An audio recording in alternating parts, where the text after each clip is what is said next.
ассалому алайкум бинандагони азиз, ба таваҷҷӯҳи шумо барномаи иттилоотии пайғом. Инак дар барномаи мо тамошо кунед.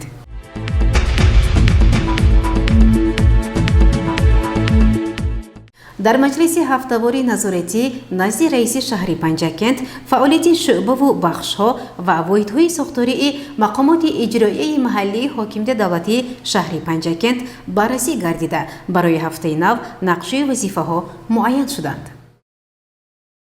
дар маҷлиси ҳафтаинаи мақомоти иҷроии ҳокимияти давлатии шаҳр ки он таҳти роҳбарии раиси шаҳри Панҷакент Абдухолиқ Холиқзода баргузор шуд, асосан чанд масъалаи муҳими шаҳру шаҳрдорӣ мавриди муҳокима ва хулосабарорӣ қарор гирифт. аз ҷумла масъалаҳои рафти омодагиҳо ба ҷашни Наврӯз, ваксинагузаронӣ, даъвати баҳории ҷавонон ба сафи қувваҳои мусаллаҳи ҷумҳурии Тоҷикистон, иҷрои нақшаи андоз, бо оби нӯшокӣ таъмин будани аҳолӣ, тозаву озода нигоҳ доштани манзилҳои истиқоматӣ, гулгашту хиёбонҳо, вусъати корҳои сохтмонӣ ва монанди инҳо ҳаллу фасл карда шуданд. зикр гардид, ки мардум бояд пурра бо оби нӯшокӣ таъмин гардад. ҳамчунин бояд кӯчаи тиришков ва бо сифати хуб асфалт пӯш карда шавад. сохтмонҳои худсарона ва ғайриқонунӣ ки дар назди биноҳои баландошона бунёд мекарданд, пешгирӣ карда шаванд. бо қарори пешрӯи муаззами миллат ки 5 соли оянда солҳои рушди саноат эълон гардидааст, мо бояд соҳибкоронро ҳамаҷониба дастгирӣ намоем ва онҳо низ дар навбати худ барои бо кори доимӣ таъмин намудани сокинон саҳми худро гузоранд. ба масъулини бахши дин, танзими анъана ва ҷашну маросимҳо супориш дода шуд, ки дар байни мардум бо мақсади дар доираи қонун баргузор намудани тӯю маросимҳо корҳои фаҳмондадиҳӣ гузаронанд. ҷаласаи ҳафтаворро раиси шаҳри Панҷакент Холиқзода Абдухолиқ ҷамъбаст намуда, аз масъулин дар ҳама сатҳ даъват ба амал овард, то супоришҳоро сари вақт иҷро намоянд. гузориши Сабрина Акрам ва Вашу Ҳусайн Солиҳов.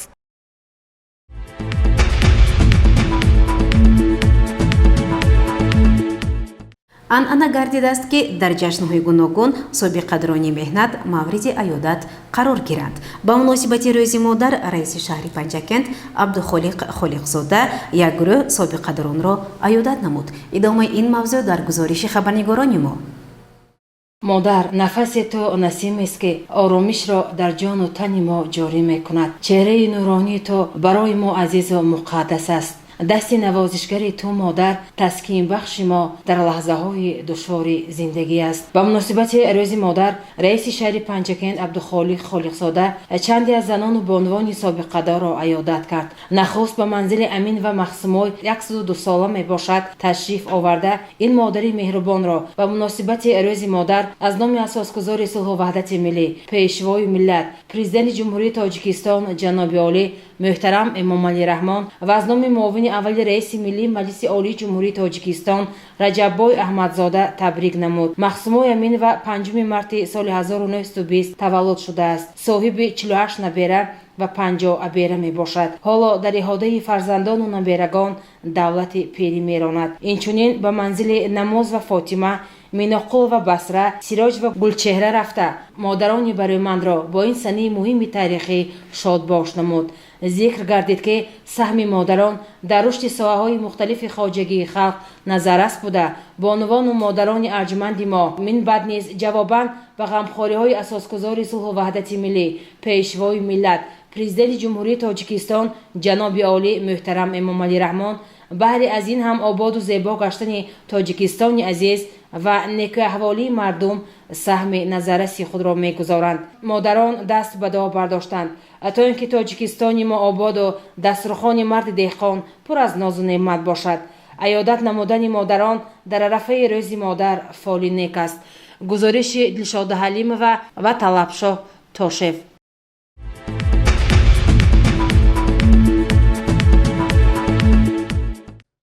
идомаи барномаи иттилоотии пайғом.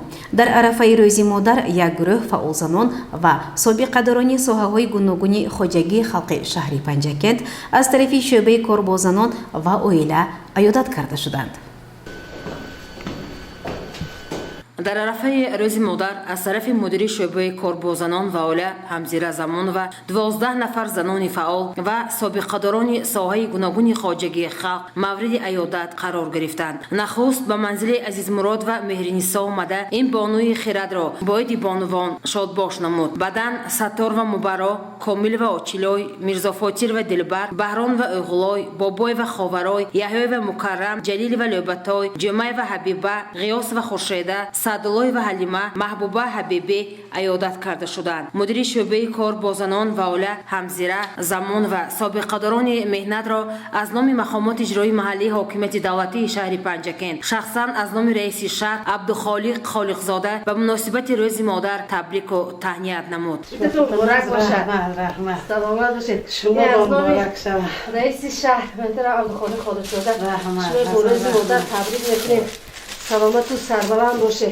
سپس هر یکی از سابقه‌داران شکرگزاری از سیاست خردمندانه اساسگزار صلح و وحدت ملی پیشوای ملت پرزیدنت جمهوری تاجیکستان جناب عالی محترم امامعلی رحمان کرده عرض سپاس خویش را به رئیس شهر پنجکند عبدالخالق خالقزاده برای قدردانی رسانیدند. می‌ندارم به همین رئیس شهر همه کدوم به عمری دراز رزق فراز تنی صحت سلامتی بی‌دردی می‌خواهم. امید قدم‌هایتان رو بالاها دور تکیه به خدای رسول خدای خداوند تاجیکستان ما آباد باشد، پیشوای ملت زنده باشند، همیشه سرشون بلند باشد، همیشه در تاجیکستان پیشروی باشد. منتداری خودم رو برای رئیس شهر می‌رسونم. الهی باز به مرتبه‌های بلندترین رسند. آمدن سال میگن از بهارش معلوم است. من چخیلی که هست این خیلی خرسندم که آبادی در شهر خیلی زیاد است. خیلی تشکرهای زیادی برای شهر میرسونم.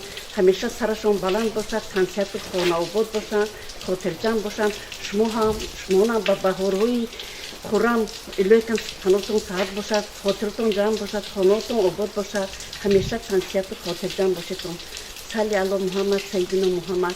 صلوات بر محمد، صلوات بر محمد، صلوات بر نام پاک فرشته اولاد و احفاد محمد. بخشیده به روز مادران قدردانی سابقه‌داران اقدامی نیک است از طرف مقامات اجرایی محلی حاکمیت دولتی شهر پنجکند. گزارش دلشاد حلیم و طلبشاه تاشف.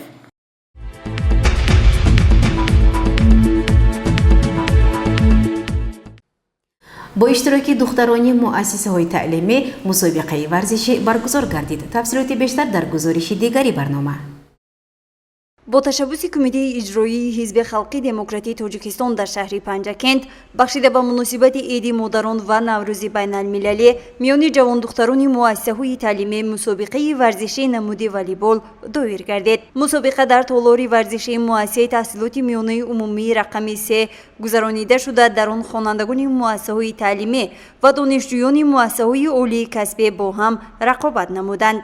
مراد شکورزاده رئیس کمیته اجرایی حزب خلقی دموکراتیک تاجیکستان در شهر پنجکند، عضو مجلس ملی مجلس عالی جمهوری تاجیکستان، رئیس زنانی کمیته و دیگر نمایندگان آن در مسابقه اشتراک داشته.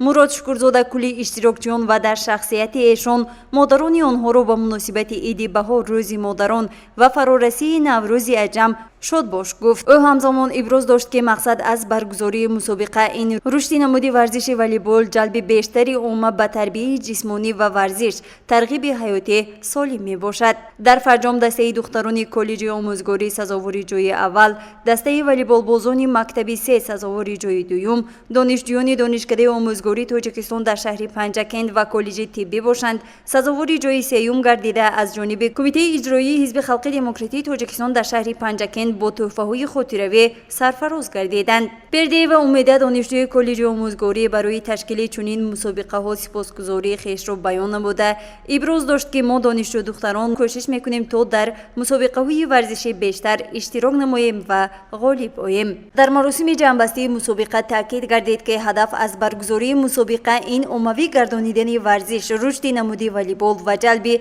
وسیع عامه علل خصوص بانوان به این نمود، تطبیق برنامه‌های محلی ساحه ورزش، پیشگیری از قانون شکنی و جنایتکاری و دست زدن به پدیده‌های نامطلوب می باشد. گزارشی مرتبه رحمان و وشا حسین صالحوف.